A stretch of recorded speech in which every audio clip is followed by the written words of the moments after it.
Okay, here's a story from my childhood, which has a very good, important lesson.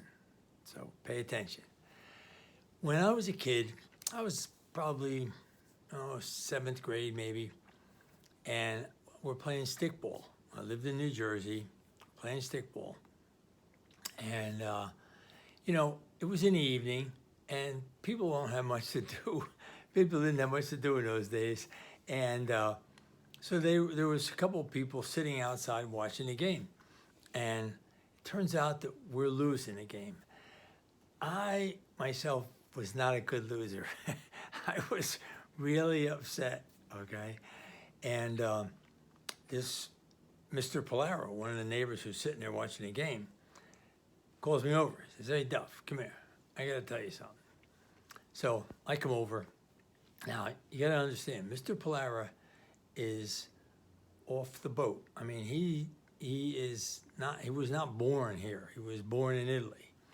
So he speaks with a very big accent, right? So he says, "Hey, Duff, I got to tell you something." He says, "Now I want to tell you something that my grandfather told me, a lesson."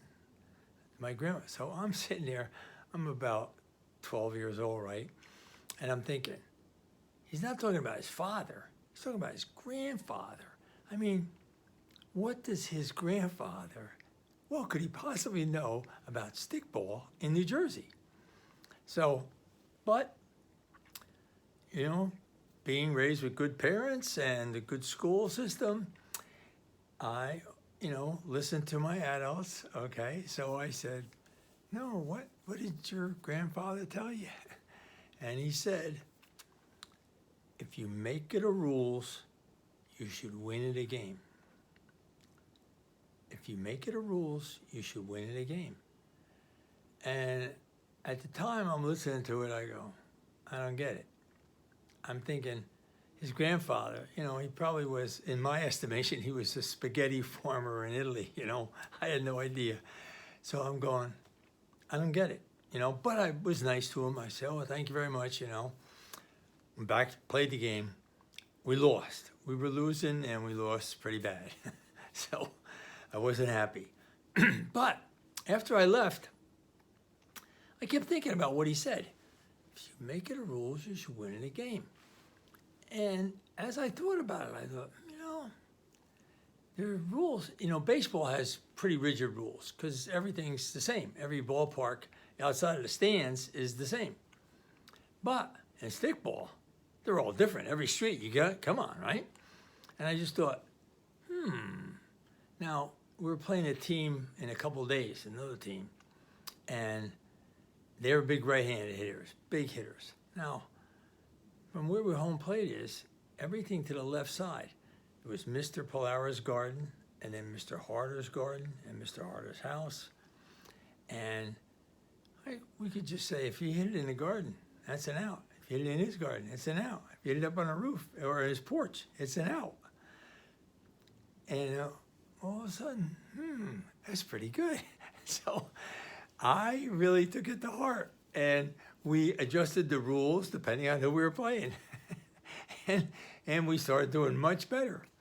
But the point of the message is that I told this story to a bunch of IT professionals in New York City at a meeting. And I told the story, and the moral of the story there was, and they all looked around like, yeah, it sounds funny. They smiled about it, But I said, look, every one of you have problems with your customers because you're late and you're overpriced. You're late and you're overpriced, overcost all the time. And guess what?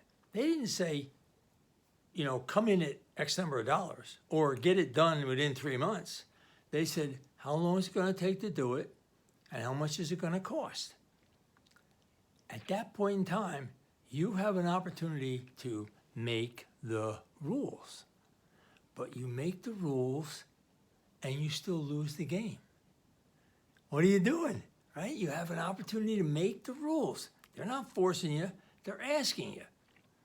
You have to think about it that way. You have to say, what will be a price and a time frame that I can live with, that we can succeed? Now, it applies there, but it applies in lots of other places. And I'll tell you one more story. Our oldest daughter, Karen, was she was a nurse, and she graduated college, and she was a nurse, and she was a nurse at a hospital in Philadelphia, and she wanted to apply for another position at the hospital, and she was talking about it. So I asked her later on, I said, hey, did you ever apply for that position? She said, no, I haven't applied for it.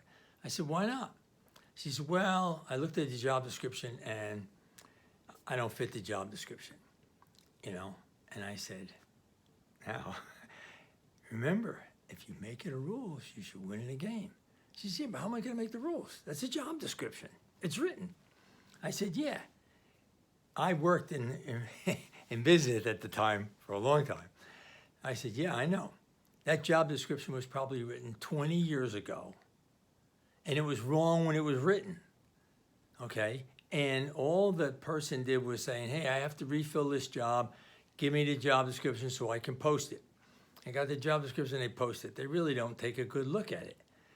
You've got an opportunity to say, that job description does not really fit what's needed in this job. You know, you're going to make the rules. Now, if the guy says, yeah, thanks, Karen, but I think we're going to leave it the way it is, what have you lost? You already said, I'm not going to get the job. You didn't even apply. But if you go in and tell them that story and say, here's what I think the job needs, and by the way, I think I can do it, what do you have to lose? So she thought about it for a couple of days and just jumped right in. She thought about it for a couple of days and finally said, I'm going to do it. She went in, gave that story to the boss. He hired her for the job. So in life, if you make it a rules, you should win it a game. A very important lesson from a little Italian guy. Okay, I hope that's been helpful. Take care.